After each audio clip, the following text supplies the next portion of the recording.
Bulletin में ख़बर शामिल कंदासीं त मेड़ में शहरी इतिहाद पारां वधंदड़ बदअमनी, मंशियात ऐं जुआ ख़िलाफ़ इंडस हाईवे ते लॻल धरणो 23 कलाकनि खां जारी आहे।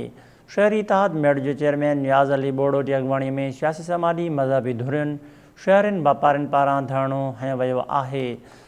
हाई कोर्ट बार लाटकाणे जो सदर वकील अतर Abbas Solanki, supreme court bar जो वकील बशीर अहमद आलमाणी भी धरणे में यकजहती तौर शरीक आहिनि।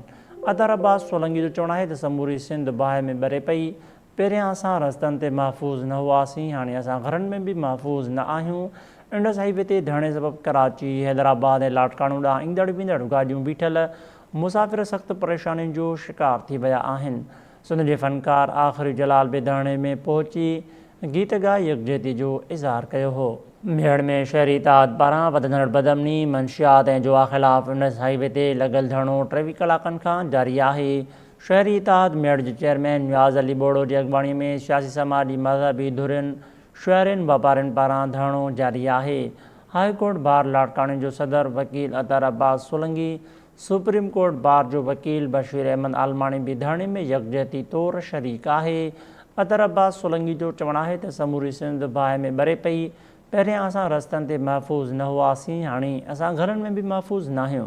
इंडस हाईवे ते धरणे सबबु कराची, हैदराबाद ऐं लाटकाणे ॾांहुं ईंदड़ वेंदड़ गाॾियूं बीठल मुसाफ़िर सख़्तु परेशानियुनि जो शिकार आहिनि। मेड़ में शहरी इतिहाद पारां वधंदड़ बदअमनी, मंशियात ऐं जुआ ख़िलाफ़ इंडस हाईवे ते लॻल धरणो 23 कलाकनि खां जारी आहे।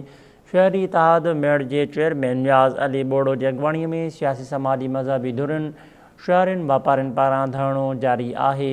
हाई कोर्ट बार लाटकाणे जे सदर वकील अतर Abbas Solanki, supreme court bar जे वकील बशीर अहमद आलमाणी भी धरणे में यकजहती तौर शरीकत कई आहे। अतर अब्बास सोलंकी जो चवणु आहे त समूरी सिंध बाहि में ॿरे पई। पहिरियां असां रस्तनि ते महफ़ूज़ न हुआसीं, हाणे असां घरनि में बि महफ़ूज़ न आहियूं। इंडस हाईवे ते धरणे सबबु कराची, हैदराबाद ऐं लाटकाणो ॾांहुं ईंदड़ वेंदड़ गाॾियूं बीठल मुसाफ़िर सख़्तु परेशानियुनि जो शिकार आहिनि। सिंध जे फ़नकार आख़िरी जलाल बि धरणे में पहुची गीत ॻाए यकजहतीअ जो इज़हार कयो हो। मेड़ में शहरी इतिहाद पारां वधंदड़ बदअमनी, मंशियात ऐं जुआ ख़िलाफ़ इंडस हाईवे ते लॻल धरणो 23 कलाकनि खां जारी आहे। शहरी इतिहाद मेड़ जे चेयरमैन नियाज़ अली बोड़ो जी अॻुवाणीअ में सियासी समाजी मज़हबी धुरियुनि शहरनि ऐं वापारियुनि पारां धरणो जारी आहे। हाई कोर्ट बार लाटकाणे जो सदर वकील अतर Abbas Solanki, supreme court bar जो वकील बशीर अहमद आलमाणी भी धरणे में यकजहती तौर शरीक आहिनि। अतर अब्बास सोलंकी जो चवणु आहे त समूरी सिंध बाहि में ॿरे पई। पहिरियां असां रस्तनि ते महफ़ूज़ न हुआसीं, हाणे असां घरनि में बि महफ़ूज़ न आहियूं।